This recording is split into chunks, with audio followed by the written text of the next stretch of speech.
Welcome to Screen Riot. This week's movie is Tenet, an action film from 2020. This episode will contain major spoilers, so if you haven't seen the movie yet, it's available to stream on Apple TV, Amazon Prime, Google Play, and more. Go check it out and come back to the podcast because this is Screen Riot.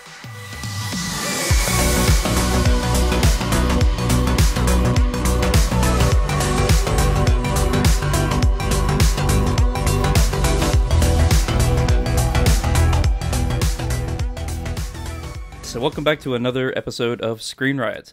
This week's movie that we're going to be talking about is Christopher Nolan's 2020 movie, Tenet. And this was picked from Eddie, and his your genre was action, action adventure, right? I think it was action adventure, right? Or action? Yeah, action adventure. Yeah, so you chose Tenet. So why? To try a new movie and see if we could get more listeners who were interested in some of the newer films as opposed to doing ones that were like 60 years old and seeing whether or not they liked it. And Kyle, that wasn't a jab at you. No, that was okay. literally just saying That's all right. we do a lot of older movies because I think we all enjoy older movies, but Right. we wanted to see if doing a newer one would throw the bait out there, see if we can catch us a big one. Yeah, Movies why for the not? younger crowd. There we go. So and this movie is I like this movie. I think this movie's pretty awesome overall. They do a lot of really creative things, and I mean we'll go through it and talk about it obviously, Yeah. but I think they do a good job. So Yeah, so real quick, I just want to give a quick description of what IMDb says this movie is about. okay. Okay. So it says, armed with only one word, Tenet, and fighting for the survival of the entire world, a protagonist, which I'll get into, journeys through a twilight world of international espionage on a mission that will unfold in something beyond real time. Okay. So kind of an odd little description. It's very vague.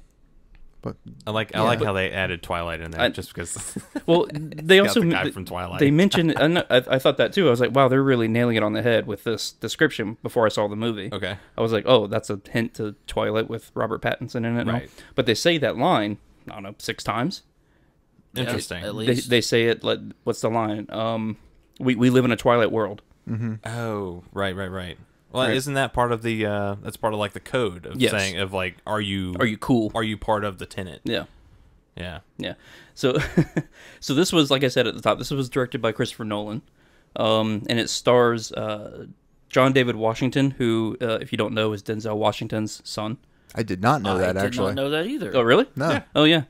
He started Learned something in today. Yeah, he started doing Ballers with That's a really The cool Rock. show. Yeah. That's a where I few- knew him from. I'm like, this guy looks really familiar. I couldn't remember. Yeah. Couldn't remember where I saw him. Okay. Anyway, so yeah, this is Denzel Washington's son trying to basically break out from Ballers and to become an action star. Really, What I never saw Ballers, Ballers is pretty good. but I thought that he did a really good job as an action star. Like to me, he could be the next James Bond.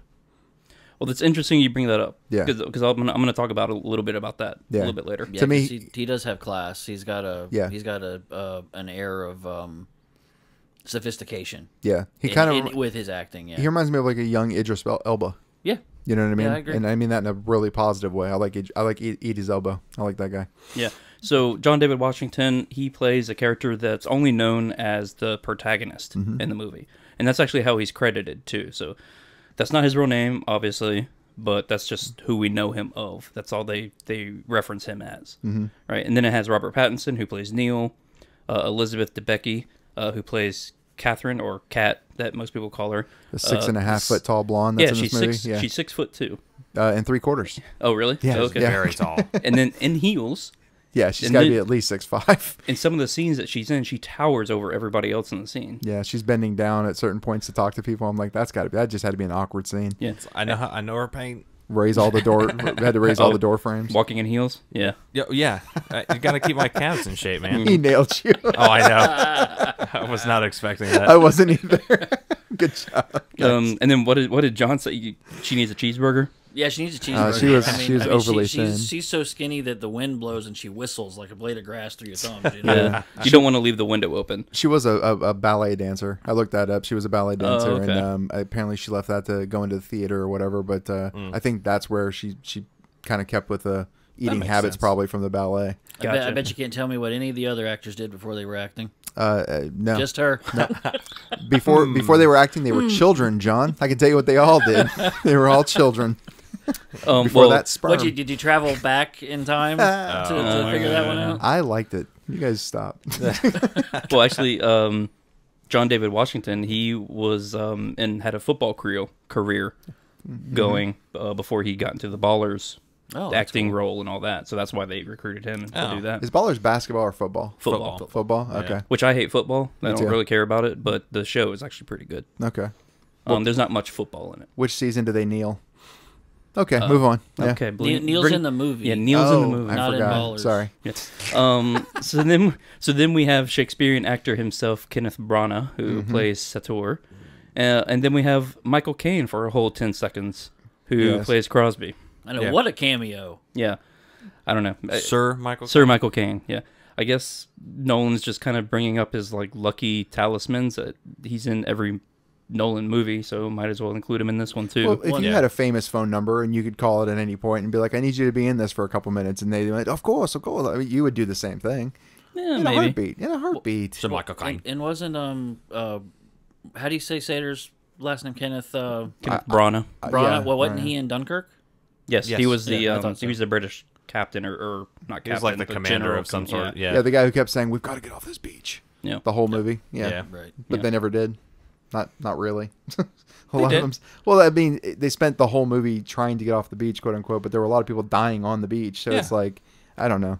I just felt like, I know it's a historical movie. They're I know being it's a historical surrounded drama. by I'm the just saying. Germans. Yes, I know. It's a historical drama. I get that. It was just really hard to watch in some instances. Yes. Yeah. So So from when I first heard about this movie, I was super excited because of the trailer.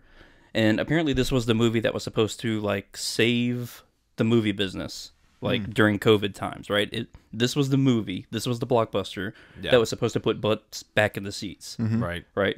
Reopen theaters, the day is saved.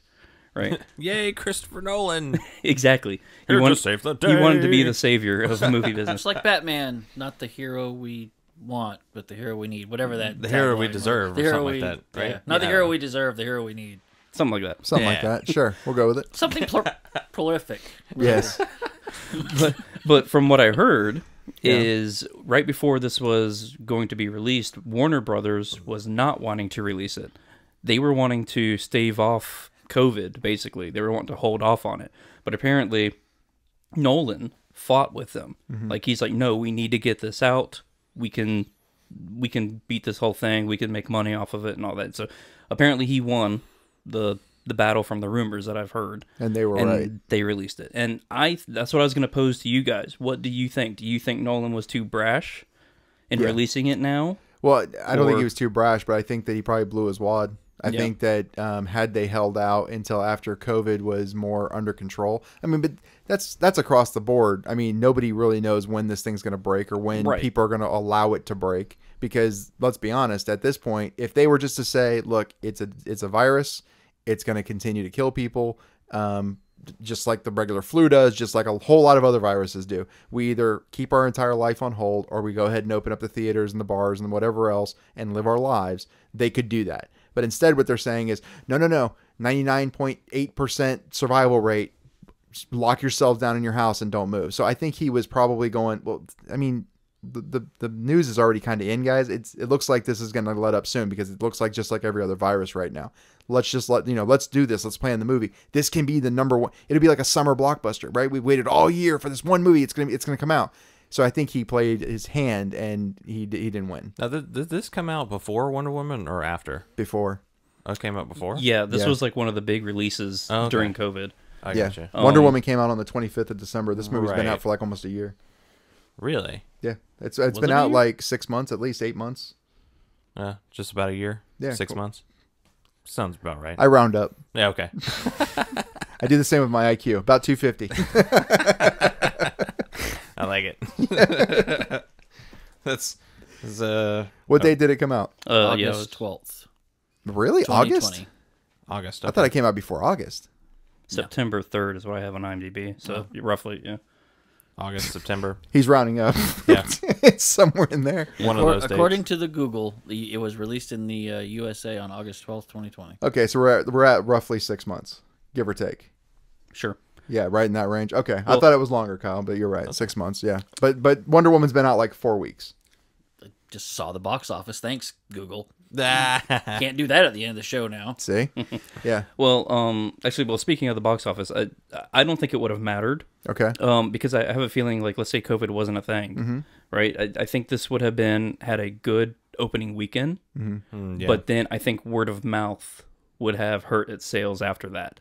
I don't know. I really enjoyed it. I will say that, okay, we're going to get into the science of this movie, I'm sure, Yeah. here in a minute, but I think the science of the movie is complicated.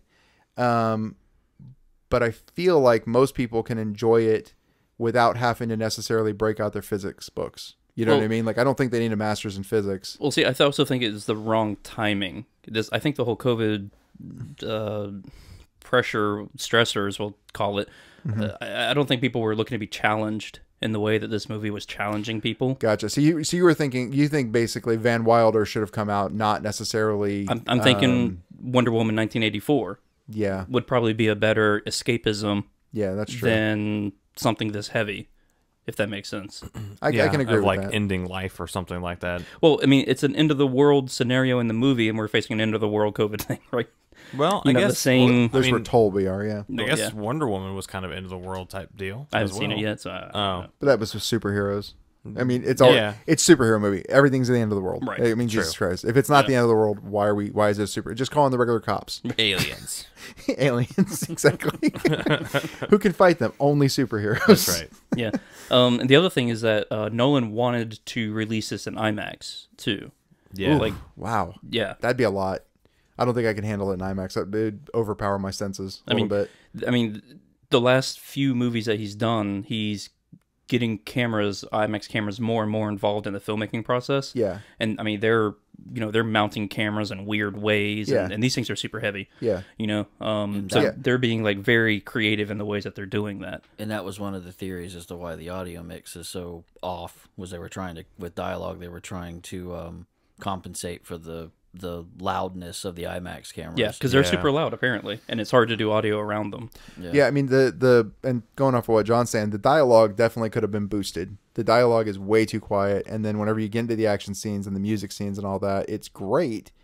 But you have to like know when they're going to happen, so you can turn your stereo down, or your what is this called, Surround soundbar. speakers. Yeah, you Yeah. got to turn that down so that you don't overpower everything. I So. did actually did some research on this about the audio issue. Yeah, And they're saying that it can be explained by directors having too many tracks to play with in the audio mix, and the dialogue track really isn't given enough attention a lot of the times. And your dynamic range of a theater is wider, way wider than the dynamic range of the TV. And dynamic range is the range between the softest noise and the loudest noise. Okay, so even though they compensate for that from the theatrical mix to the TV mix, it might be so wide in this film for the theater that when you compress it down for TV, it still doesn't help it, Right. right? But there's also reports of folks in the theater having this same problem, because typically theaters don't play a movie at the volume that they're supposed to be, or quote unquote recommended to be played at. Typically it's like a Dolby 7.5, and they typically play it at a 4 because 7.5 is too loud. Oh wow. interesting. Yeah, I don't know.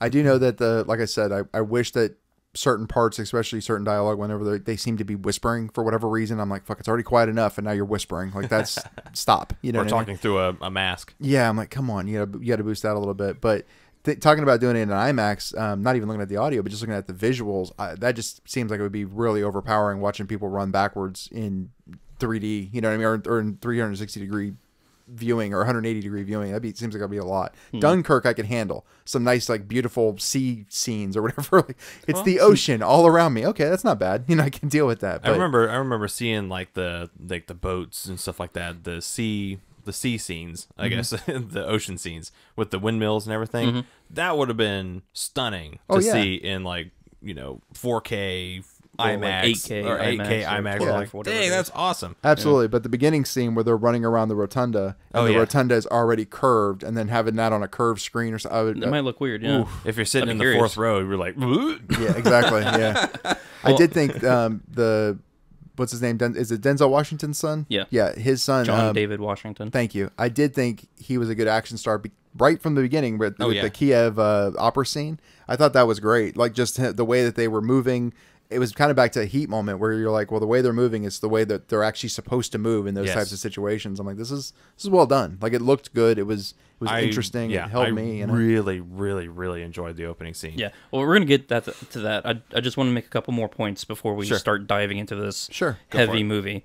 You mentioned about the Bond thing earlier. Yes. And I got that impression too, that this felt like a Bond kind of movie. Yeah. And so I started looking into it, and apparently back in what was the last Daniel Craig or Skyfall? That's the one I was trying to think of. Skyfall, and okay. Around that Skyfall area, the Bond producers, the Bercolis, I think they are, they were trying to find a new director to take over to helm the series, and apparently Nolan. they started looking at Christopher Nolan, and they were apparently, from the rumor that I heard, is they kind of tested the waters to see if he was interested or not, and for whatever reason they passed on him. Okay. And then they went with whoever directed the one after Skyfall, or whoever directed Skyfall, I can't remember. But I think Nolan got it in him that I kind of want to do a Bond movie. Yeah. You know?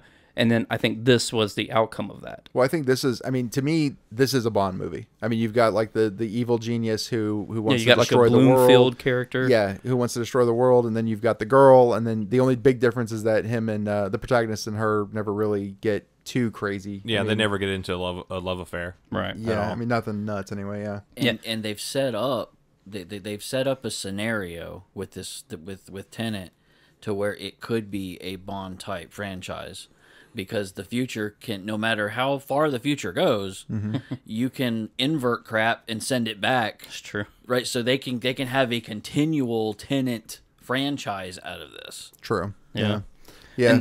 And then the other thing I wanted to bring up was that a lot of people don't realize this, but Nolan will bring all of the cast and crew together during pre-production, and he'll screen a film that he feels that the feel of the movie that they're going to be working on should replicate or be Convey or something, like that. And he chose Casino Royale. Well, I have a couple of his past movies here. So like Inception, he screened on Her Majesty's Secret Service, which is interesting. Yeah.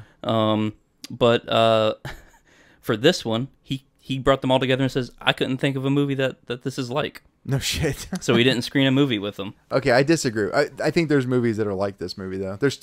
Any of the Daniel Craig Bond movies are like this movie. There's a missing element, and that's the time travel element. Right. You know what I mean? So on that, let's kick off talking about one more thing. One more thing. One more thing. And then we're going to kick Steve it Jobs, off. yeah. Go ahead. So this will be the last thing because I think the title is very important. Oh, this okay. Yeah. So the title Tenet is actually like rooted in our history.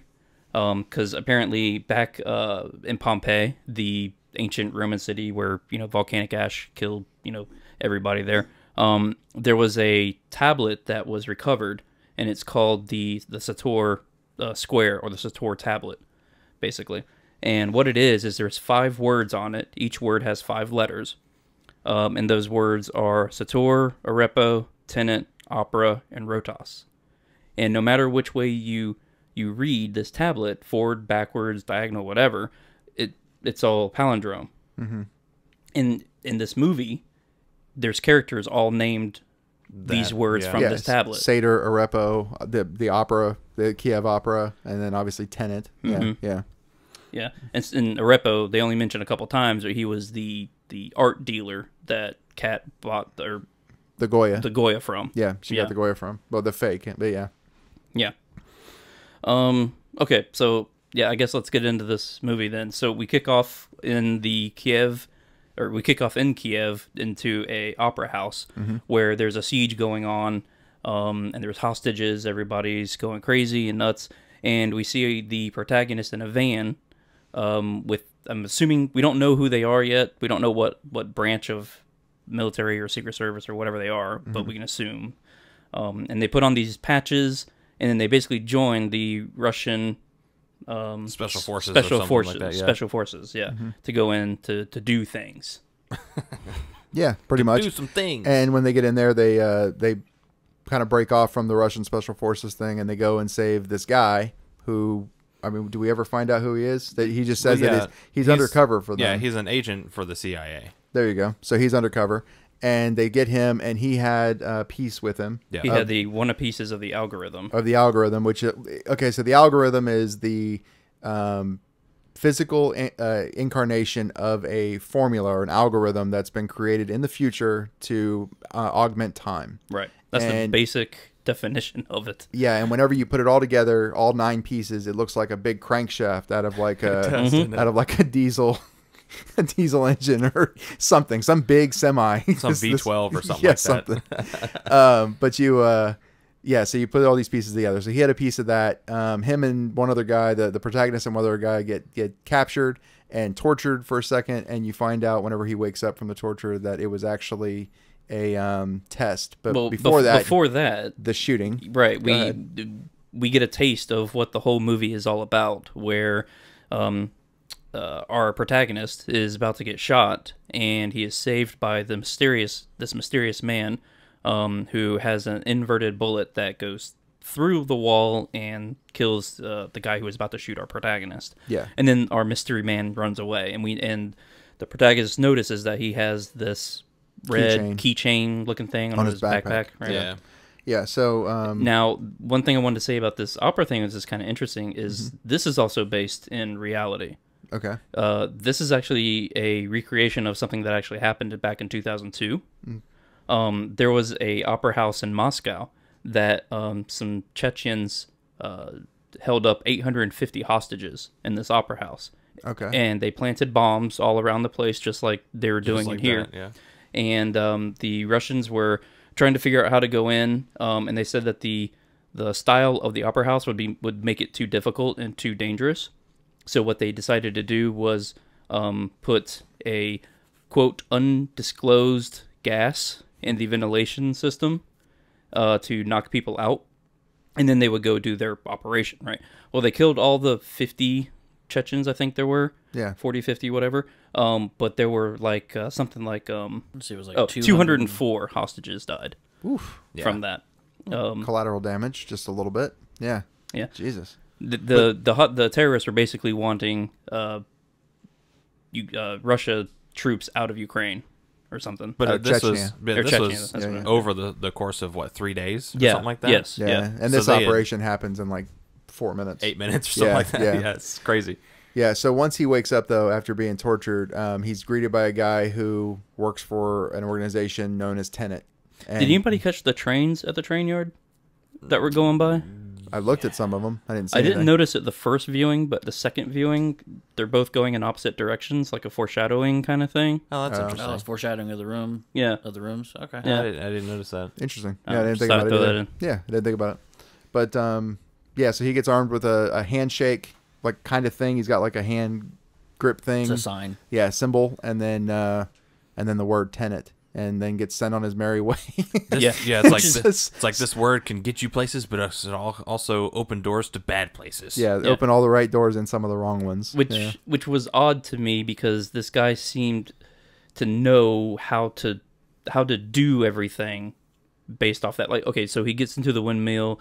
We don't know how long he's there. We can assume a couple days because we see him sleeping. Yeah. You know, and then he puts on the high vis vest. He gets on the boat, and then there's a car waiting. He knows to get right into the car somehow. Well, remember, he was a spook. So, I mean, that's a large part of it, is that he worked for the CIA, and he is probably used to this, like, cloak and dagger shit. So as he's walking up behind the guys, he's, like, probably just assuming that some of this stuff is going to fall into place. And then the guy gets out of the car, and he's like, oh, it's obviously for me. I mean, I understand I understand the GPS part, getting to the building, but the car thing, I don't know. I didn't understand that either. Well, I also, in a large way, Justin just broke the building. In a large way, I don't think it matters. I think that if you need to explain that part, I don't think that it helps or hurts the movie. No, you're right. Do you know what I mean? It's just a minor thing. Yeah, I don't think that. I mean, there's a lot of things that are like that do typically bother me, but that in that instance, I'm like, well, he worked for the CIA. To me, they're all fucking probably weirdos whenever it comes to that stuff. I imagine somebody walks into a room and they're like, oh, this seat's kind of weird. Whereas a spook walks into the room or a CIA guy walks into the room and goes, oh, the seat's like this, so I must feel under the cushion, and underneath the cushion, oh, there's the gun that I needed to go carry out my mission. Or there's a bug in the lamp or something. Yeah, I mean, I just kind of assume that people are like that. Yeah. But yeah. So he goes to this building, which Mumbai. No, he's actually in London. Oh, to meet Sir Michael Caine. You're right. To meet what I call the exposition scientist. Oh, that's right. God damn, I forgot all about. Okay, I'm. You know what happened? I'm actually on You're the reverse. inverted. I'm on the reverse I gotcha. track right now. Yeah. Go ahead. Yeah, I You forgot did her. just go backwards there, didn't you? I forgot about her. Yeah. Just listen to the podcast in reverse, and you'll catch up. Perfect. Yeah. Yeah. Jesus. Yeah, but so this scientist basically tells the audience what this world is about. Yes. Right? That's why I call her the exposition scientist, because that's all we know her of. And she a couple of things, there's some rule bending things that didn't make sense to me. Like when she shows him the bullet, how it can be brought back into the gun, right? And then she goes, okay, she places it on the ground, and she goes, okay, you try to pick it up, right? So he goes over, hovers his hand over, nothing happens. And she goes, well, you have to drop it first. And he goes, okay. So he picks it up, drops it, and then he hovers his hand over, and it comes back up. He doesn't pick it up. No, he didn't. He doesn't pick it up. He just He imagines that he dropped it. It's almost in his mind. So the thought. So here's what it is. It's like you decide to do something. So Okay. you decide in your mind, whenever I have this in my hand, I'm going to drop it. And because I'm in my head, I'm going to do this. Because it's inverted, it does the opposite for you. Okay, maybe I sneezed then, because I thought he picked it up. No, I'm with you. Yeah, but it's confusing. So that's the inverted objects are probably the most confusing part of this movie for me. That's the things that I'm like, oh, I don't really like those. The rest of it, I'm fine with. I'm perfectly fine with. People can travel backwards. While they're traveling backwards, they do shit. That shit looks opposite to us. I'm perfectly fine with that. The fact that a bullet or an inanimate object can somehow reverse its time, they're not really reversing time. They're reversing entropy. Right. And the entropy thing is it's confusing. I left my physics in my other pants. So that's the part that is confused. That part I agree with you. It gets confusing, but I agree with Kyle. It's a decision thing. It's like you decide you're going to drop it. So when she records him, she's like, no matter which way you play it, you're affecting the bullet. That's the way to think about it. Okay. Yeah, because there was another point in that movie where you don't really know that you're going to go through the portals until you actually see yourself going through it. Yeah, Right, if you and then you don't have to see time yourself, if you don't see yourself getting out, don't get in, because that means you Right. never Right. got out. Yeah. And it's like, 'Cause oh if you're shit. if you're thinking about going in, wait until you actually see your other self, and then you know that you actually made it. Yeah. Because Right. I was like, oh, okay, well that's kind of interesting. You have to actually visualize it before you actually do it. The proofing mirrors. Yeah. Yeah. What confused me about the objects, it wasn't the same as Eddie, was the purpose for these objects to be inverted. I don't understand why they have this whole collection of Inverted shit. inverted Yeah. bullets and inverted Like wall, gears gears and- and stuff. It's like I don't understand why. I mean, I can understand the scientist in the future inverting the objects to go back into the past to hide them. Yeah. I get that, but I don't get like, okay, we're going to invert this bullet and send it back. No, I think it's more like they have found these people having these things, or like a car crash happens, and like every single part in that vehicle can travel backwards. Yes. Oh, I So- got you now. So they Okay. found like this wall with bullet holes in it, and so they're like, well, that's weird because every time that we like hold a gun up to it, it actually goes back into the gun. You know? Well, exposition scientist, she even says, now that we know what we're looking for, we can find, it's easier to find inverted objects. Right. And they actually ended up like in later on in the movie, they actually ended up recreating that technology because of that. I'm sure. Yeah. Yeah, because they had inverted munitions, regular munitions. Yeah. So- inverted antagonists, So regular if you antagonists. get into the what's the name of the machine? the turnstile. turnstile. The turnstile. You get into the turnstile. You go to Inverted land. inverted land, reverse land, inverted land, and you grab some bullets, and then you go back into the turnstile. Those and come back out to your regular forward facing time. Yeah. Those bullets are now inverted. Yes. Yes. Yes. Okay. Yes, I think so. That explains the gold and all that too. Why the gold is Correct. inverted. No, okay, got it. Yep. Yep. So one more thing that the exposition scientist says. I just want to point out there's actual like sweat beads starting to be like. So wait a minute, wait. So what you're saying is the Einstein Rosenberg bridge is possible. Like, Yes. We all know that. I like the line that exposition scientist says to protagonist. She says, "You don't try to understand it." Yeah. And I think that is just a blatant, like, that's to the Nolan audience. to the audience Yes. kind of delivery. Well, and Neil later on, Robert Pattinson's character later on says, does your head hurt yet? And Yeah, he's like, I was going to mention that too. Yeah, Yeah, the protagonist is like, yeah. That's Nolan also going like, I figured out the best way to tell you a story. So then from exposition scientist in London, then we go to Mumbai where we meet Neil for the first time, who just kind of comes out of randomness, really. Well, he the protagonist requests for somebody to show up who can help him with his mission,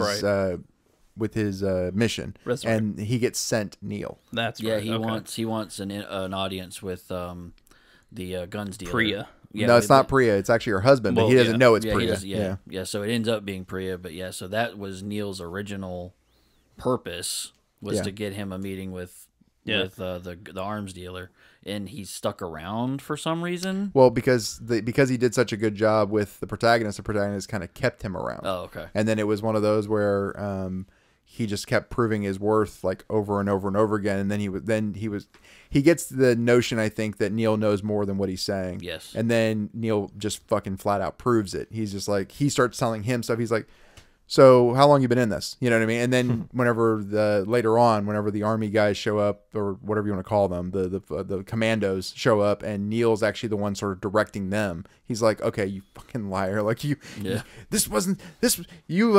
everything. Or you start yelling at me something. He's like, tell me everything. He's like, I can't tell you everything yet. Yeah. Very That mysterious. always irritates me. It's like, just tell him. Oh, yeah, it would make the movie end right now. Well, that goes. Well, not just that, but it also goes into that line they keep using of the ignorance is our ammunition. Mm-hmm. So, talking about that real briefly, that line in particular gets.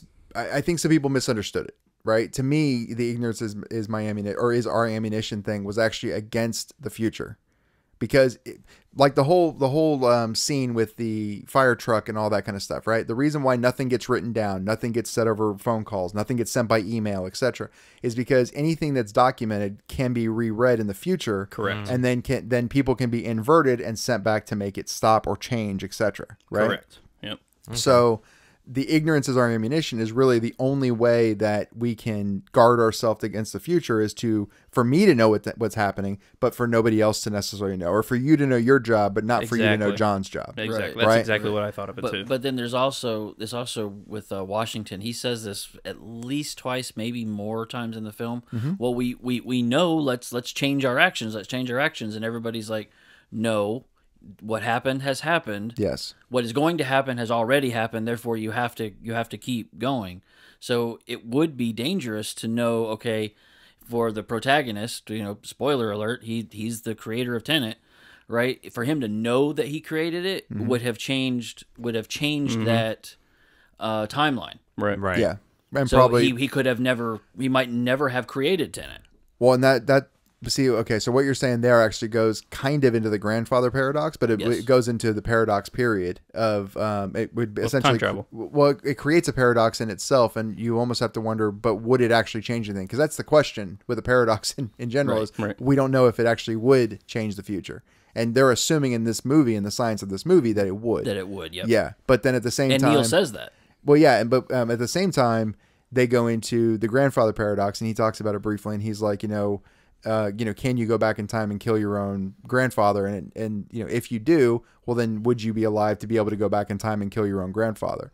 And Washington's like, well, are they right? And Neil's like, it doesn't matter if they're right or not. He's like, they think they're right, and in doing so, they're going to try and kill us. Right. So whether or not they do it doesn't really matter. The thing is, and I thought about this later, there's a weird point, and we'll go into it with Neil later on, where his appearance actually sort of negates a large chunk of the movie. What do you mean? I'll explain. Okay. I'll explain whenever we get to where Neil's at in this whole thing. Okay. Well, Yeah. so we finally meet Priya. We find out she's a big arms dealer, Mm-hmm. and she gives us more exposition about our bad guy of the movie, right? Sator? Sator? Sator. I just say Sator. Yeah, Sator. And that he's basically the broker to bring stuff from the future and taking it to the present, really. And then he goes back to London, and this is all in the span of like 20 minutes of the movie. Yeah, it was very quick. It's really, really quick. Yeah, because I think it's not meant to. I think it's meant to fill in holes more than it is to move the movie forward a whole lot. It's like character development anyway. A little bit, and I think it's also Fast forwarded. Yeah, but I think it's also to provide some information for like, well, how did like if he had skipped over all the stuff with Michael Caine, for instance, you'd be like, well, how did he find that out? Right, like where did he get that information from? Like, there's just so much information. No, you there. just take what Michael Caine, you cut that scene out altogether, and you put it in Priya's section, or the, you know, because she already knows about Tenet, so she could know all the stuff that Michael Caine knows. True, but then you would you wouldn't have what you were just talking about of the dissemination of information. Also, you would also have to wonder why Priya would put him on that task in the first place. Right. Because she's seemingly working for herself in a weird way. Spoiler, by the way. You wouldn't really know about his suit changes, though.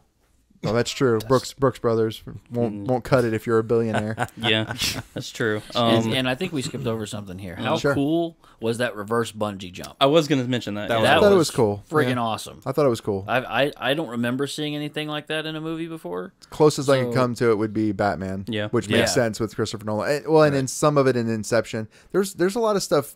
I don't know what it is with Nolan and like weird bodysuits, but there's like some weird bodysuit stuff happening in a lot of these movies. And that vest that they're wearing with the bungee up the back, I was like, that's just, I don't know. It's kind of like 1900s BDSM look. It's very strange to me.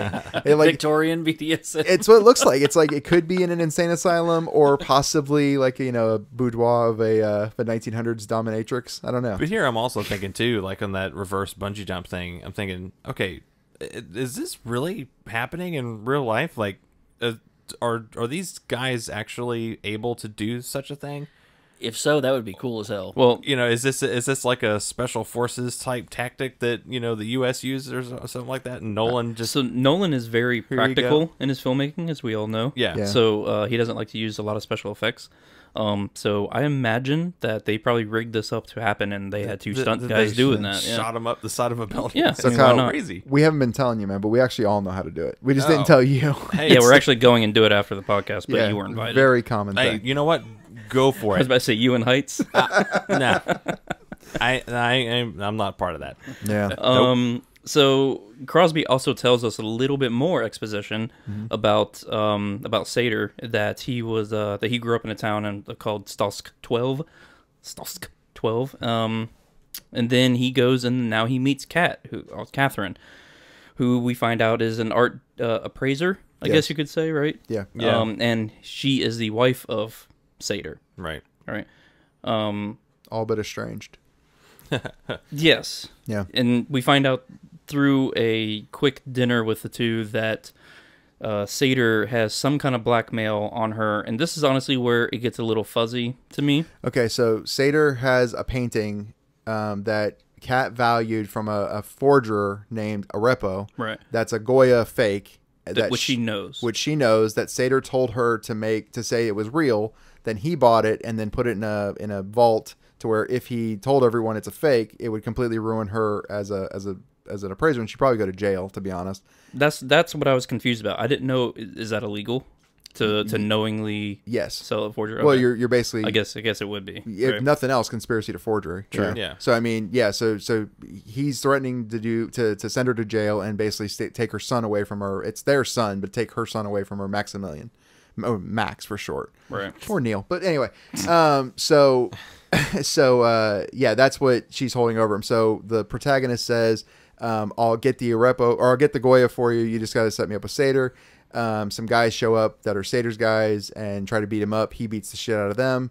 All of John Wick grabbing random things from the kitchen. Yeah. What I like a cheese grater to the face. That doesn't sound too... That was great. So talking about, that was good. I got to say this though real fast. I don't know who trained them how to do chokes in this movie, but they're all fucking weak. Like every choke in this movie would be easily broken out of. Oh, really? Yeah. Oh my God.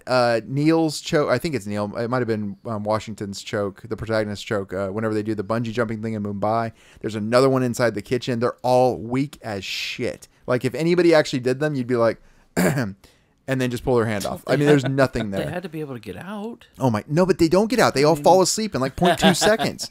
If you've ever choked somebody, it doesn't go out that. It doesn't happen like that. But when they chloroformed the security guard on the plane, he went out in like half a second. You're right. That doesn't happen either. You're right, and that's probably my biggest complaint with the fight scenes. Other than that, We the don't fight have scenes are 9 kind of minutes cool. to watch somebody go under with Yeah, chloroform. you're right, but that was just, I was like, oh man, come on, do that better. So then Yeah. we go to Oslo and we go to the airport, the Rotas Freeport. Yes, And this is where the movie kind of feels a little Ocean's 11 to me. this is where the movie kind of kicks off, actually. Yeah. Then you have two guys who you Right. never see again, but for some reason are completely integral to the Rodas thing We happening. we meet a guy named Mahir.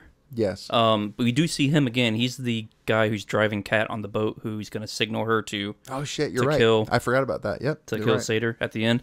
But his henchman, who doesn't ever talk or whatever, we don't ever see him again, as far as I know. Yeah, unless he's some. Yeah, you're Whatever, but it doesn't matter. Yeah. But they go to basically take this painting, or drawing, I should say. Well, it wasn't really for the painting though. That's not where they were going. They were taking it to get in because in the middle of the Rodas Freeport, there's a pentagon. I can't even speak. Space that isn't explained on the blueprints as to what is in the middle of that, and they're assuming that that's where Sater is keeping the algorithm or pieces of the algorithm or something to do with time travel. They're assuming something's being kept in that room. Okay. But they don't know what it is. So when they get in and they finally get through all of it and they get to where the Pentagon is, that's when they walk in and they find the first turnstile. And they're seeing bullets on the windows and all that kind of stuff. And they're like, what's happening here? And that's whenever the protagonist, the turnstile starts to move. And on the protagonist's side, an inverted character comes out. And on Neil's side, because Neil's the one who's in the middle with him, we see a regular forward-moving character come out. And they both, obviously the protagonist starts fighting his inverted guy, and Neil starts chasing after the forward-moving guy. Now here is one of the places where I knew exactly what was happening in this movie. So did I. The first viewing, I knew exactly what happened. Me too. Yeah, it bothered me how easy it was to spot. That bothered me actually. Did you guys catch it too or I no? caught it. When Neil was chasing the dude, When Neil was chasing the dude, and then and when then he came back or something like that. yeah, and when the protagonist was fighting him, did you catch who was everybody, or did you? I didn't Did you have to question it? necessarily. I didn't actually remember or actually find out who that was. I didn't put those two and two together. Okay. I just thought that towards the end of the movie, when you take off your mask or something like that, then you can't breathe. Yes. Then maybe I don't know. I thought these people were weird looking or something like that from the future. Okay. I didn't think it immediately. Yeah. But going over it in my head as I'm watching the movie, because I thought it was odd that he got sucked out of the door. You don't typically get sucked out of the door, and so that kind of threw me. Even though it can be explained because he's actually going in reverse, Yes. right? So, but I didn't put two and two together right there, so that made me start thinking, okay, what in the world's going on? But when they said they were having to go back to the airport, that's when I put finally. It was like, yeah, they're it was these guys. Yeah. What tipped me off was Robert Pattinson's reaction Yeah. when he Unmasked. unmasked quote, him. You yeah, can yeah. see the mask in his hand, and then he gives this really overplayed kind of reaction, in my opinion. And that's what tipped me. That goes, oh, he either saw himself or he saw the protagonist. Which Exactly. I knew he didn't see himself because they had mentioned later on that if you see yourself, then you're pretty much No, dead. you can't see, touch. Oh, you can't touch Which is yourself? why they wear those suits in the first place. Oh, that's right. Okay, And okay. see, I knew right away. Like I said, as soon as they started fighting, I was like, let's see, it's a masked character, completely clothed, top to bottom. I'm gonna go with that's probably himself in a time travel movie. That's himself. Like Yeah. And you watch a lot of time travel movies, and that's probably a trope. That's what I was gonna say. Is if it wasn't a time travel movie, if I didn't know it was a time travel movie, right? If you just were like, watch this movie cold, you don't know it's a time travel movie, I would have been less inclined to guess that that's who it was. But I was like, no, I'm gonna guess that's him. And then whenever Neil had that reaction to pulling off the mask, I was like, it's definitely fucking him. And then later on, whenever they're on their way back to the Oslo thing from the future, like you're saying, John, his arm starts bleeding. I'm like, yeah, like whenever he gets stabbed with the fucking knife inside the room, like it just all starts to, I don't know, it all starts to pan out together at that point. Yeah. So then after that, we jump ships again to, or jump countries, I should say, and I think we're in Italy at this point. They don't really say, where he meets up with Kat on that cliff, and he basically tells her, "Oh, we destroyed the painting," and They do say, I forget where they're at. I think they are in Italy, though. it looks like Italy. It looks like Italy. Yeah, I think they are. It's the same place where they're always meeting Sator, because Sator's. But that was the same place that. The reason I assumed it was Italy because they say that the kid is visiting Pompeii. Yeah, I think it's Italy too. You're right. So- Yeah, but that's the place where him and Kat. I think it's roughly the same place that him and Kat had their argument. It just seems to be like where Sator and Kat hang out on the weekends or something. It's the place where they have the big hydrofoil race with the other boat. And she's like, "Rising!" And the boat lifts up, and you're like, "Oh, it's a hydrofoil. Okay." Yeah. And then she kicks him out. In true bitch fashion, by the way. Like, that was very strange, that unclipping him scene. So Why? she unclips Sator, and he just sort of like flops out of the boat. It's very weird how that goes down. Like, there's nothing that pulls him out of the boat. She doesn't hit him and knock him back. Weren't they turning? No. So the they were just momentum going would have straight. taken. No, they were going straight. Oh, okay. Yeah, it's very weird the way that he just flops out of the boat. I mean, I'm like, okay, cool. Then how would that kill him? It didn't kill him. It just knocked him out. Oh, I know, but how was she thinking? Drowning. Drowning. Yeah. He'd be knocked out in the water and Maybe. fucking, yeah. Breathe. Yeah. I guess. See, I think the reason he fell out of the boat is because his weight was pushed back like that. He was leaning back. He was leaning backward. Yeah. I don't know. That line was tight. So when I don't think she unclipped him. I think she cut the line because it happened too quick for her to unclip it. I think she actually cut the line and he took off. It's out the possible. boat. It's possible. It was just I didn't appreciate how strange that cut looked. The whole movie just seems to be getting further and further into, I'm going to beat the shit out of my wife in this movie. Like, Yeah. as Right. he's bouncing back and forth through time, he just seems to be becoming more and more of a wife beater with every jump. To go back to the catamaran scene, Yes. Apparently those are really fast catamarans, and they could go up to 60 miles an hour. Yeah. That's pretty fast. So if you're going 60 miles an hour and you land on that water, Oh, yeah. No, It's gonna it be like knocked you hitting out. concrete. it's going to knock you out. Yeah, it definitely knocked you out. No, I didn't question that at all. Yeah. I just, the way that he flops out of the boat just seems strange. That's I didn't all. realize it went 60 miles an hour. Yeah, up to anyways, exceeding. It's because of the that. amount of friction you have with the water. There's almost none, because it's just that whenever they do the hydrofoil thing and it lifts up out like that out of the water, there's only like that tiny little bit of friction on each side, so you haul ass. It's crazy. But protagonist witnesses the inverted gold pieces because Sator Yeah. does the whole "hey, float to my hand" kind of thing. Yep. And then that's when they kind of have a little meeting and they decide that they're going to work together to steal, quote unquote plutonium 241 from this transport truck, right? Yes. So then we jump to now we're at the transport truck heist, Yeah. Yes. right? Yeah, which was very Inception. That whole scene felt like a dream to me. It was very I don't know. It looked very planned. It looked very planned. The him riding on the side of the fire truck as it got onto the highway and stuff. I was like, ooh, this looks just like a lot of other Christopher Nolan movies I've seen. But I don't know. I still enjoyed it. I thought it was a good scene. I thought it had a lot of energy. You know what I mean? Yeah, I like that scene too. The music is really good. The music on that scene, I believe, is inverted. By the way. Oh, okay. Yeah, which we talked a little bit before the podcast, but Yeah. we'd like to mention that I saw an interview with the composer who said he tried to compose the music where you could listen to the majority of the pieces forward and backward, and it would sound as close as possible the same, forward or backward. And there's a lot of places in this movie where you can hear that inversion happening. Yeah. This is one of them, like you said, and the other one is the big operation at the end. Stalsk 12 operation. Yeah, the Stalsk 12 siege, I guess you could call it. Yeah. Gotcha. Well, so after the heist happens, the inverted Satyr shows up with the forward-moving cat on the highway to get back the item, the box, the orange box that was just taken out of the truck by the protagonist, and he throws it across. It bounces off the hood of a car into the car with Satyr and Cat, and we find out later that the hood of the car that it bounced across was being driven by a reversed protagonist. Yeah, this is where it starts getting complicated. Yeah, just a little bit. Yeah. So the reversing and moving forward thing, right? Let's jump to Neil. Let's jump to that so we don't go too crazy on the time on this too.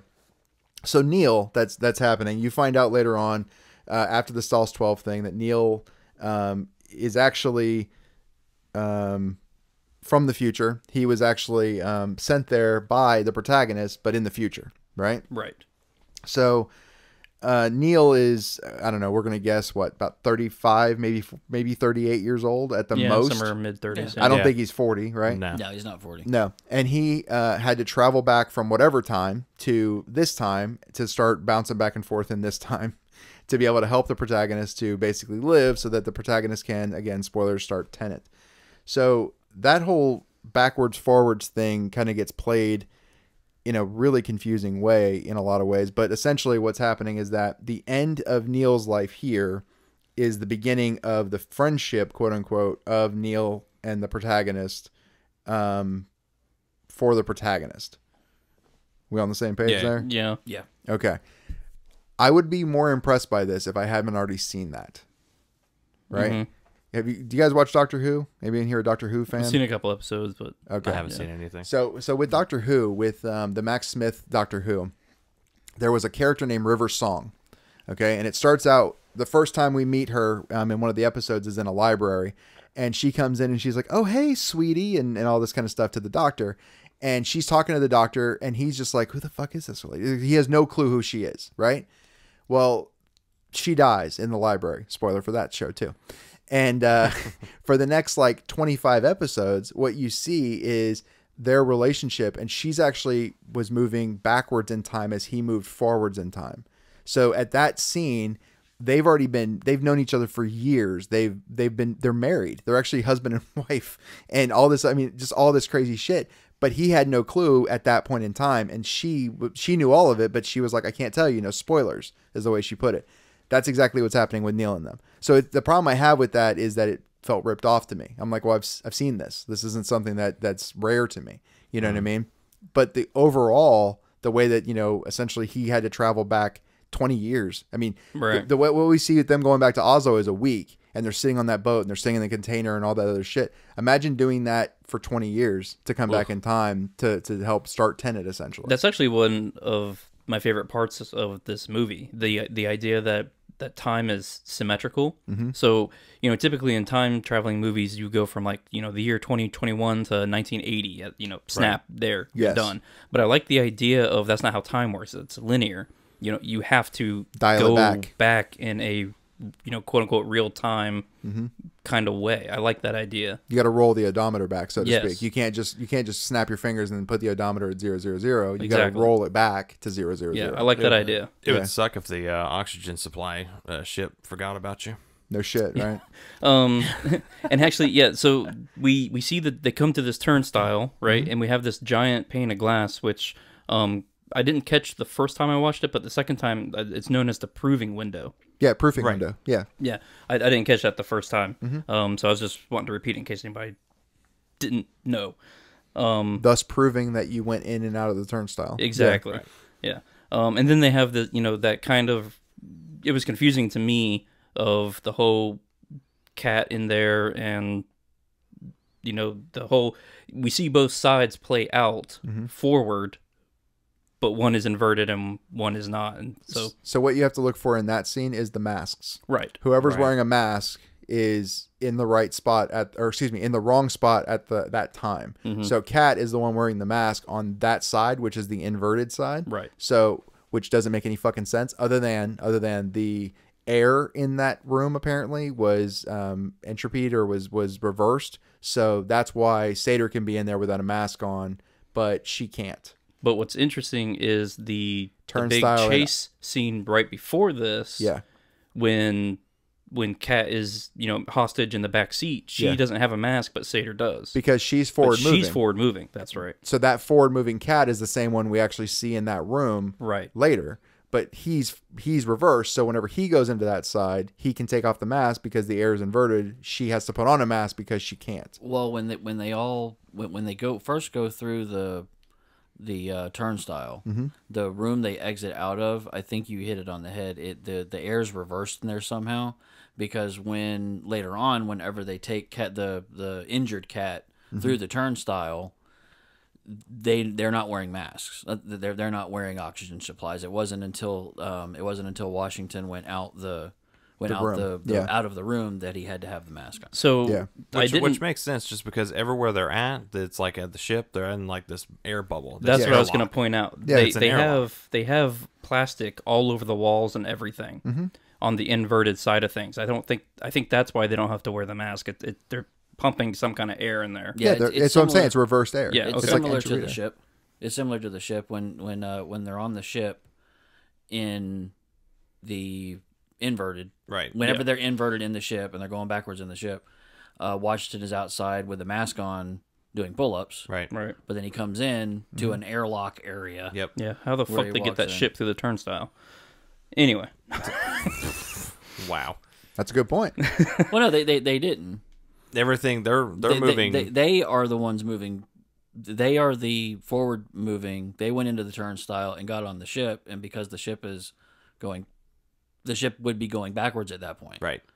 Everything's backwards to Everything's them. backwards to them, but because they're going back in time. I guess. Yeah. I mean, yeah, because they specifically show waves. Yeah. You know, shots of waves, and it's in reverse. Right. So Yeah, I was so thinking, why? To them, everything's backwards. True. Right. Okay. Okay, that makes sense. Yeah. Not everything has to go through the turnstile. Did your head hurt yet? But now, if you brought the ship through the turnstile into your forward-facing world, you could apparently beckon the ship to you. Like, come ship, and it would like come to you, right? Tesla's Like the new a bullet. Tesla. Like, It's a new I threw the Tesla ship ship. over there. The summon. Yeah. Yeah. You That's could pretty summon funny. it. So Neil, by the way, Neil ends up being. We assume, but we think that Neil is actually Kat's kid, Max. Which, okay, the only problem I have with that theory, right? Because I think I think that's a sound theory. That's Maximilian. The last part of his name is Lien. You reverse that, because of time, I guess, or whatever. It becomes Neil. Makes sense. The only problem I have with it is that he has no motherly instincts towards Kat whatsoever. That's what I was gonna say with this theory. He's very lukewarm on Kat, Yeah. especially because during the chase before the whole proving window scene and all that, the protagonist says we got to go help her or whatever, and Robert Pattinson gives this kind of look of like, okay, and then he speeds up the car, Yeah. and Yeah. That- I don't think that's his mom. Well, here's the thing. It could be. Because if you think about the way that he thinks about time, I was gonna mention that too. Yeah. right? If you think about it in that way, then in his mind, all of this has already happened. And You he's can't like, change it. Well, and in his mind, he's like, well, my mom was with me until I was like 25 years old. What's the issue? Like, she's going to live. Whatever we're Gotcha. supposed to do, I'll do. But she's going to live I because she gotcha. was with me until I was like 25. So That makes sense. no matter freaking out, not freaking out, she lives until we're like 20. Like at one point, I almost wanted him to look over at the protagonist and be like, "Trust me, she'll be fine. Like, don't worry. She lives for like another 18 years of giving me shit, like, forever." But he's so cold towards her that I'm like, well, they must not have had a very good relationship. But then I think about how Sater probably colored his opinion of her. Right. Like anytime that she's not around, Sater's talking shit about her. Probably. So I mean, more than likely that didn't help. And then he definitely seems to be more, I hate to say in love, but like he has more of a familial relationship with the protagonist. Mm-hmm. So it's possible that the protagonist actually spent more time being a parent than what Kat did. Maybe. Well, and he could just be standoffish because he doesn't want to sway Washington's thoughts toward her That's true. Yeah. because him, Washington, being fond of her makes Washington kill Priya Yeah. to close the loop. Yeah, because I mean, there was a reason why he killed Priya. Because it's like Yeah. he's got to close it somehow. But do you know why he killed her? No. She went back on her word. Yeah, She- that's why he actually killed her. Yeah. But he killed her. That closes a loop because now she's not in the chain anymore. She's not in the timeline anymore. What do you mean she's not in the timeline anymore? I'm confused by that. She How do I knows put too this? much. I don't know. Well, no, that's what I'm saying. Because my understanding of it was he was killing her. He killed Priya because otherwise, here was the thing. He gave Kat a phone and he said, use this only if you ever feel like something's out of order or something's not right, etc. call this number and leave a message. She did. So when she was calling that number, and actually before she even calls that number, a future version of him got that documentation and went back to that day, to that time, and killed Priya and said, you promised she'd be okay. And she's like, in our line of work, that's going to be blah, blah, blah. And he's like, well, I'm the one who started all of this. I'm the one who told you your orders. And she's like, well, then you know what you have to do. And he killed her because that was the standing order. To me, he closed that loop. Now, since that is done, he has changed the future. He has changed the past. Because he got something from the future, he's changed the past. Now he's killed an integral person in that past. It's very true. Okay, Yeah. interesting. I don't know. I took it differently, but it's an interesting thought. I thought about it a little bit different. I don't see how it closes a loop per se, but I understand what you're saying. I have to think about that. I'll have to watch it a third time. Right? 7.5 hours of watching the movie. That is something. If you really want to try to understand this movie, you definitely have to watch it more than once. Yes. Oh, at least. I only watched it once. I told you you'd have to watch it twice. Yeah, but I told you. I was like, there's no way. It's Yeah. too complicated. It's too complicated. I enjoy the movie though. I do, good. but you're good. I'm good. You didn't even find it remotely fun? It's very entertaining until Yeah. have to go. Wait, what? The first time I watched it, for like the last 30 minutes of the movie. Oh. I kind of checked out like 3/4 of the way into it. Really? The first time I watched it, yeah. About the 2-hour mark, I'm like, okay, cool. So when are we gonna find shit out? Because I kind of really want to know. Because this is like, you're edging me on here. What did you think about the Stalls 12 inverted versus forward moving fight scenes? Very cool. I enjoyed anything that's action in this movie. I Yeah. really enjoyed. Okay. It kept me entertained as filler, but it's just like I want the deeper meaning of why we're doing such things. Well, you have to have a meaning of why things are going on, otherwise it makes no sense. Right. Yeah. Or It's it like, has yeah, no consequence or no. Cool. You're at this town. You're fighting. It's like, why? No, I hear you. You know. I found the Stalls 12 siege scene hard to follow. It was hard. It was very hard to follow. Like you start looking for who's blue, who's red. You're like, Yes. which way are we going right now? Oh shit, the bomb's already exploded. I don't know which way that guy was going. Like, it's very very hard to follow. When the inverted team when their chopper lands and Yeah. they get out and they're all running backwards, I laugh every single time. Yeah. I don't know why, but it's just comedic to me. it almost looks like a very glitchy video game. Yeah, it looks like somebody's lagging. Yeah. It's like, look at that lagger over there. The forward moving versus inverted, like when the forward moving were in the what's it called, the briefing beforehand, and they're like, why won't they let us see him? And they're like, we probably don't want to. They probably just don't want us to see what it looks like, what they came back looking like. I was like, that's pretty fucking like that's an interesting mind, like just in terms of psychologically. That seems like an interesting way to think about something. Like at this point in time, I could see technically 1 hour into the future, right? Like what takes place an hour from now. I could see that. I mean, what a awesome battle tactic that would be. Well, that's why it's a temporal pincer move, Yep.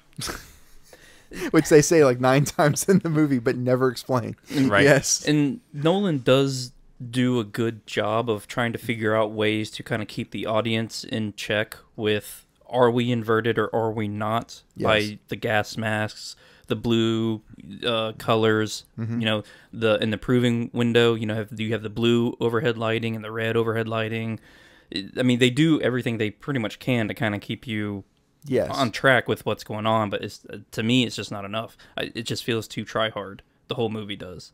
I don't know. I put it on the same level as Inception. Inception, I mean, all the way up until the last scene, you're kind of like, wait, are we in a dream? Are we not in a dream? How do we know we're in a dream? And then Well, through the spinner, the top. you're right. And how does he end that movie? He ends that movie with it warbling but not dropping, so you don't know if the guy died in a dream or if that was the real world that he Right. died in. Yeah, which I like. Well, that's a good ending. I like it. I don't hate it. I'm just saying that he fucks with your head all the way to the very end. That's what he's good at. This ending was like, hey, I'll see you in the future. Bye. I'm gonna go kill myself. Like, Yeah. What? Wait, what? But it's supposed to be it's supposed to What be do you tragic. mean? Well, it's supposed to be tragic. I know, and I was like, what Yeah. do you mean? Wait, this is all in the very very past. Like, For him. yeah, for Washington's character. I'm No, like, no, for Neil. Not for Washington's character. For Washington, he's forward moving. He's still moving forward. Neil was the one who was moving backward. Oh, wait. See, Oh. here, Hold on. right here, Kyle just died a little bit inside. right here, this discussion that you guys are having Yeah. is why the movie to me is not good. Is because Yeah, you have to have this discussion. Yeah, true. Well, see, I didn't have to have this discussion. It was just Kyle's only seen it once. So Yeah. I mean, it's because I don't. I with this show, I always like to watch movies once, Yeah. just for this show. Now, granted, like a lot of the other movies that we've reviewed, I've seen them in the past. yes, You know, but or the future. oh, What? yeah, or did I go back and? It's so stupid. That was a bad joke.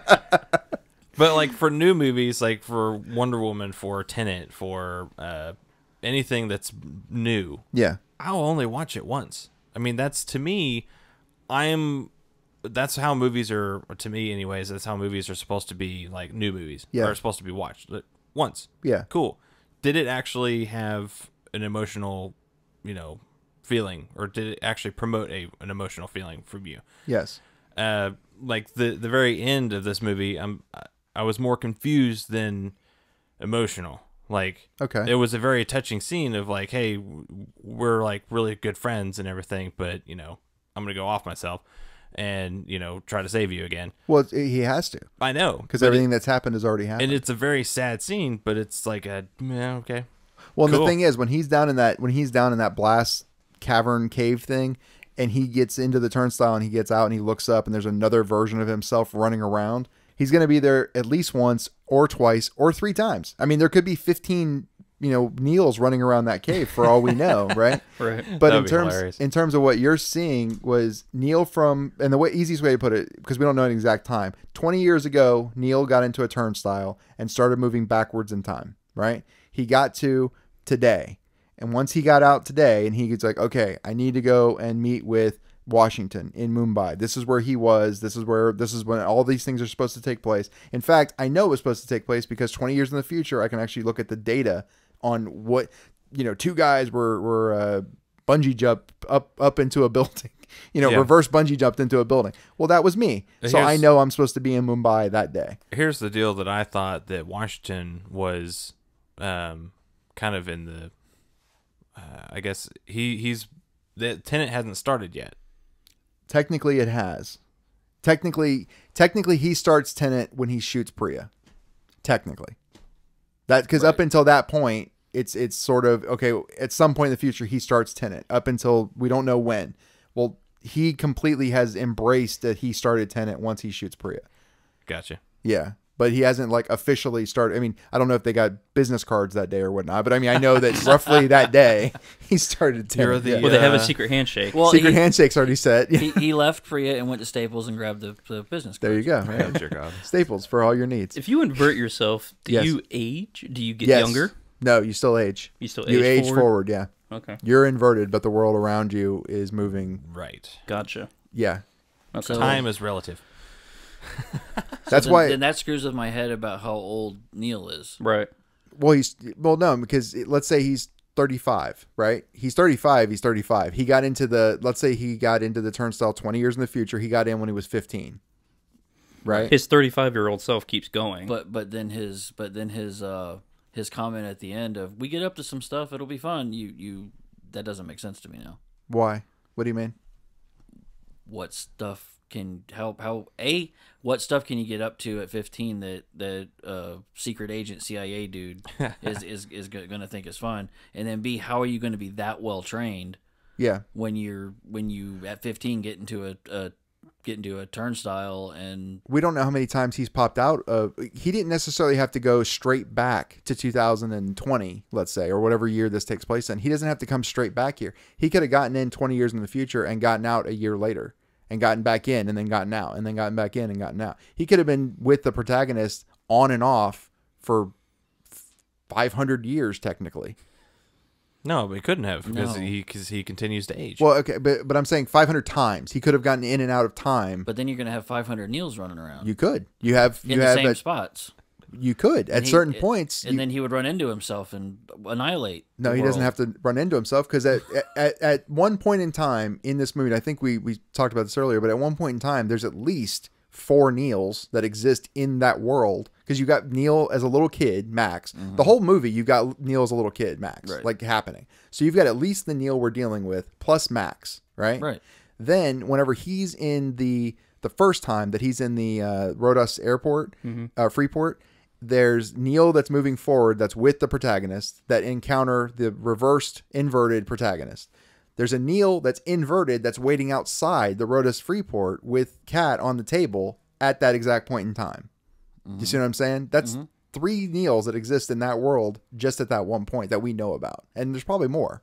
That's just so at any point in time that he was moving backwards, he could have popped out and worked with the protagonist and been like, hey, I'm from 5 years from now, or I'm from a year from now, whatever. You and I are, you sent me back. We're supposed to talk. He probably doesn't say that because he doesn't want to fuck with time, but I'm just saying he could have done that exact thing. Right.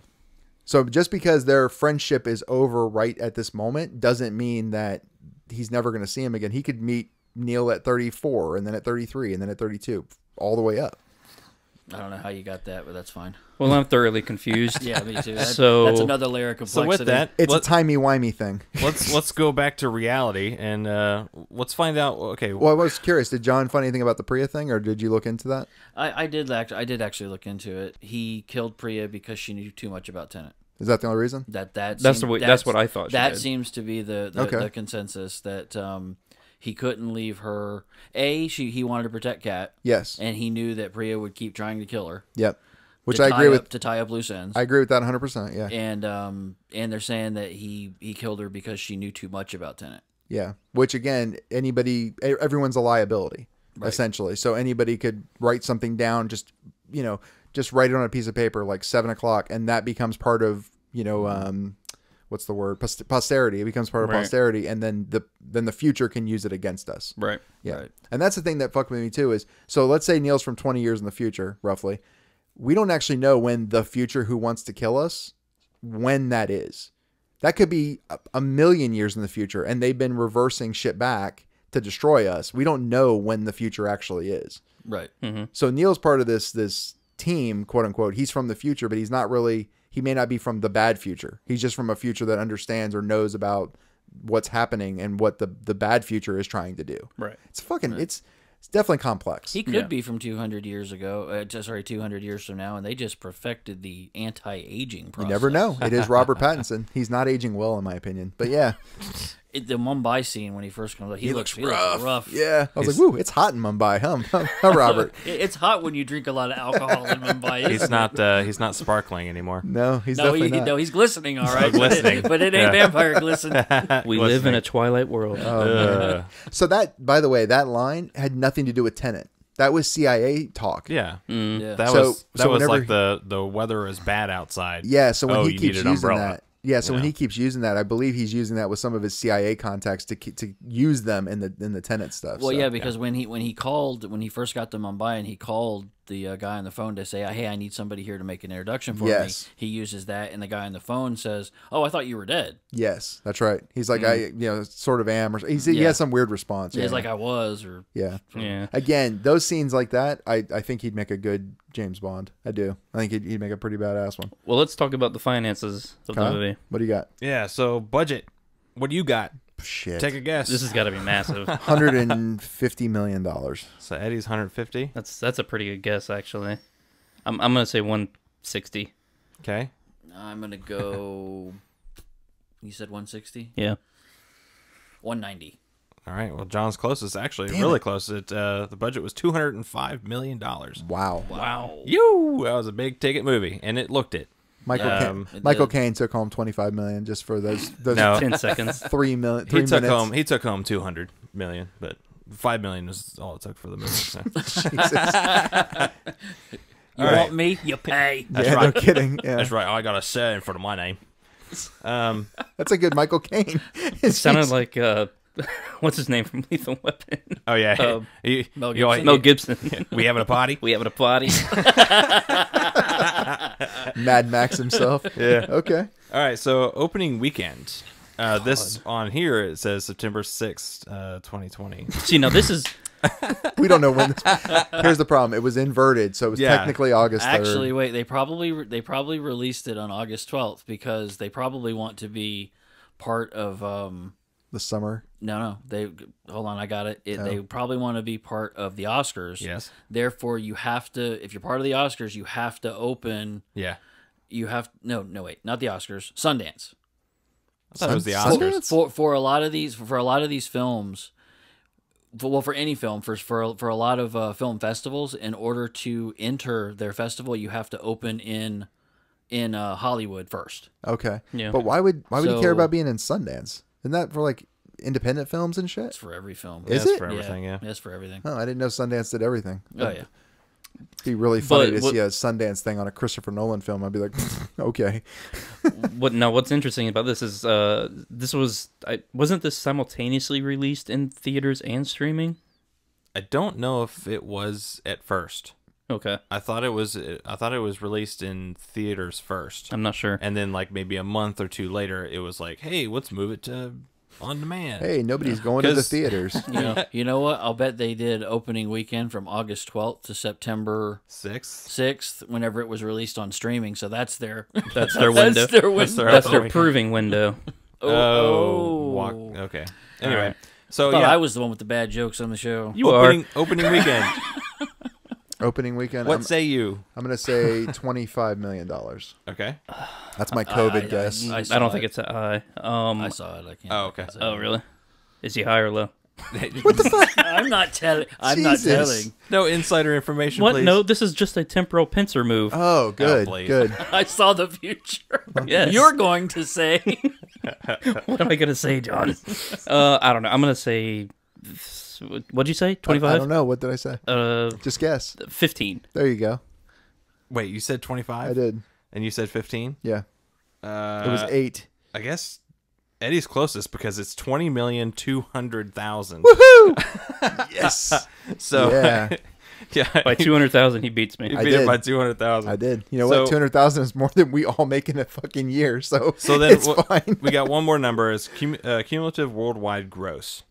Oh, Oh, man. Lord. I'm going to say 120 million. Okay. I'm gonna go 100 even.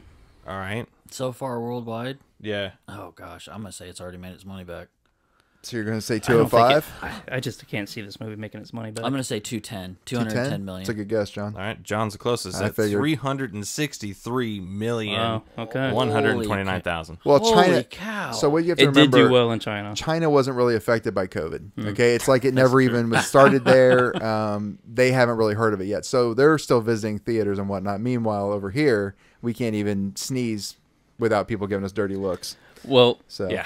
speaking of dirty looks, let's talk about what the Rotten Tomatoes ratings were. Oh God, I don't know. So let's start with audience. What do you guys think? Audience score? I'm Yeah. gonna say a nice 75%. Okay. I'm going to say 65%. Okay. 85%. 76. Woohoo! Wow. Wow. Sorry, Okay. sorry, That was- sorry, Justin. That was cool. 75. Yeah. 76. Sorry. 76. So what do you think the critics gave it? That I'm gonna go 85. 80. I'm going to go 90. 70. Oh, Wow. So, So the John audience was beat closest. it by 6%. dang. Wow. Yeah. That's crazy though. I'm surprised the critics weren't kinder to this. This seems like a critics movie. Kind of. It seems almost critic bait. Yes. I have read a few things that some critics are basically they go through Nolan's films and they're basically saying this is the weakest. Really? I Yeah. feel it's his second weakest. What's his first? The Following, his first movie. Oh. The Following. I don't remember that movie. Yeah. It was hard to follow. Well, Waka waka. See, Jesus. I'm the bad joke king, sir. Jesus. you could tell this Trying to podcast is one-up going me. really long. Yeah. So real quick though, what other Nolan films would you put on that list or were on that list? Curious. I mean, Because I like what, the to, Dark rank Knight them? stuff. Yeah, I mean, I like The Dark Knight. Batman Begins, I don't particularly like. Okay. But I like The Dark Knight, and I think that's the best one of the three series. Okay. And The Dark Knight Rises in between. Yeah. I really love Insomnia. Insomnia. Okay. I love that movie. Yeah. Memento's pretty good. I've only seen it once though. No, Memento's great. That's a movie I got to go see again. Memento is damn near this movie. Well, what's interesting It's is told in reverse. So the opening. From what I remember, the opening shot of Memento yeah, is a reverse bullet. yeah, I think so too. So I think Nolan maybe had that idea in his mind for like 20 years or 30 years. Yeah, if you've never seen Memento, have you guys seen Memento? Justin, Kyle, John? Yeah. Yeah, I have seen. Okay. If you guys have never seen Memento, I'm going to spoil it, so just skip ahead about 30 seconds. The basic guy, the main guy, has like partial amnesia, and he can't make new short-term memories. So what he does is writes everything down, and he starts lying to himself at some point in the movie, and actually kills the guy that really didn't do anything but pissed him off. and he's convinced himself that he's actually the guy who killed his wife, and he kills him. It's pretty nuts, but you don't know it until the end because the movie's told in reverse technically. Right. It's kind of interesting. Yeah. So what would you rate this movie, Eddie? So for me, I liked it. I watched it a second time, and I'll probably watch it a third. I probably won't watch it immediately, but I probably will watch it a third time. I like the dialogue. The audio kind of sucks. I'm not a fan of that. Overall, I would probably say it's a solid, for me, 7.2. And that's a lot of that is going to the characters. The character development I think is great. I actually really like the actors in this, and I never thought after watching Twilight that I would ever say that something Robert Pattinson was in, I would say, oh, I like that. He actually did a good job. He did a good job. He has he plays the bad guy in a Netflix movie called The King. Mm-hmm. He plays a French king, basically. Okay. He does a really good job in that. Really? Yeah. Okay. Which I highly recommend The King to anyone who might want to see that anyway. Yeah. After this movie, I'd actually give it a chance. So, Kyle? Yeah. So basically, echo what Eddie was saying. I do like the way that they pick these characters. The characters definitely brought their A game. Especially Pattinson. This is probably one of the first movies I've seen him in, because I have never seen Twilight. Me either. I've never seen Twilight in my life, and I plan not to unless it's actually brought up on this show. And I think Eddie just added it to his list. Please don't. I'm not a Twilight fan. Don't worry. Good. All right. But yeah, the action scenes, amazing. The visual effects, amazing. The writing, subpar. Just because they're more like that one woman said, just like, just try not to understand it. Just go with it. And I'm like, no, you got to tell me some things here because it's really driving me nuts. But I mean, with all that, I mean, I really do like this movie. I really like Christopher Nolan. But it kind of reminds me of Interstellar in a way. He definitely has something to with time and how everything is like going slow or going faster, and now it's reverse. He's from the future. He's trying to tell us. He's trying to warn us. Maybe. That's what it is. And But, I forgot Interstellar, by the way. Great movie. Yeah, but with that, I'm going to give it a 6-7. Okay, 6-7 for Kyle. Breaking my streak. Okay. All of that I agree with, and I agree with the Interstellar, and there were definitely parts of the movie that I felt a Inception feel, right? And I like movies that make me think, and I like movies that I know after we watch it, that whether we were doing this show or not, that we would sit down and have this exact same discussion. Oh yeah, that's how we came across this podcast. Was that we were having conversations like this, and I was like, we should record this shit. Yeah, right. Let's put a microphone in the middle of the table and see what happens. Yeah, exactly. And despite the audio mix, I still find the movie really, really good. And definitely gonna watch it a third, maybe a fourth time, and maybe the third time is gonna be sooner than Eddie, because I mean Eddie's got to get up to 50, before 5 years is up. Isn't that your rule? You have to watch a movie 50 times before you turn 50. Just until I can write my dissertation on it. That's all I have to do. Oh, okay, as soon as I can write my dissertation, we're good.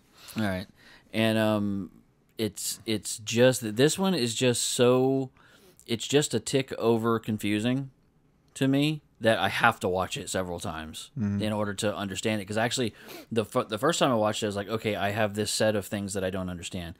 The second time I watched it, I was like, okay, I understood this the first time. Now I don't understand it. Watching it a second time, so hopefully the third and the fourth time, I'll be able to figure it out. Nice. But based on all that, I'm going to give this movie a 7.5.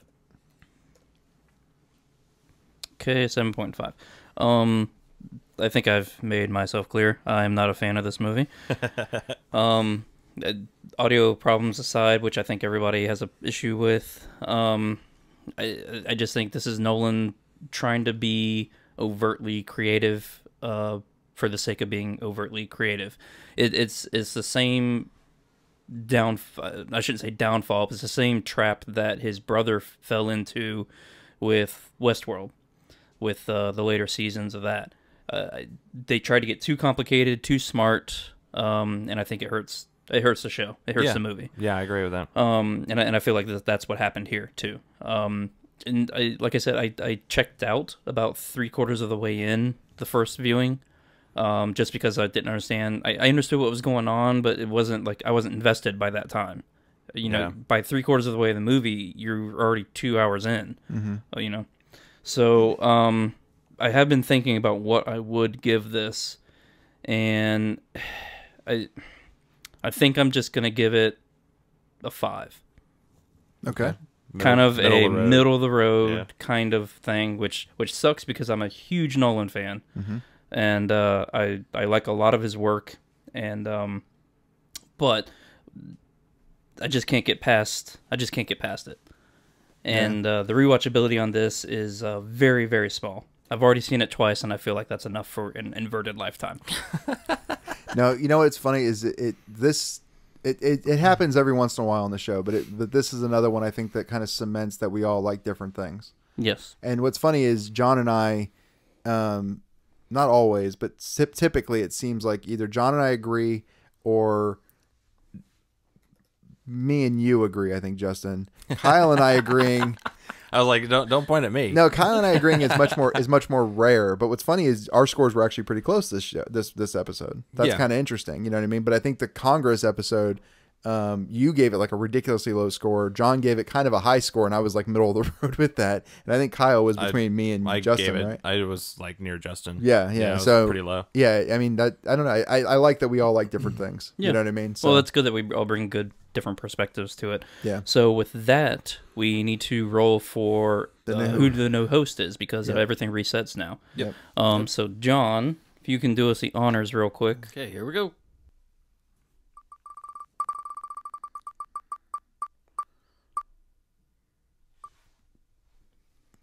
And it's Eddie. Hey, Eddie. nice. Eddie again. Well, the Lord giveth. You know. And The Lord could taketh. and now we can take it. The Lord taketh away 2 hours of my time. So let's see what genre Thanks, John. You're welcome. Jeez. that Eddie's going to pick from. All right, here we go. It's a lot of genres. Yes, it is. Sci-fi. Horror. Horror. It's okay. I can deal with that. Okay, so I'm going to go with Jacob's Ladder, 1990. It's starring Tim Robbins and some other people. I'll tell you in a second.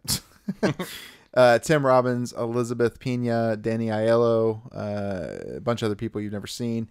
And it's the story of a guy named Jacob who is mourning his dead child. A haunted Vietnam War veteran attempts to uncover his past while suffering from a severe case of dissociation. To do so, he must decipher reality and life from his own dreams, delusions, and perceptions of death. Sounds pretty interesting. Yeah. And that's a horror movie. Huh? It's a horror movie. Sounds fun. It's a drama horror, I believe mystery is what IMDb has it listed as. Okay. Let's see. Drama horror mystery. Are we just going to gloss over that Justin just said it sounds fun?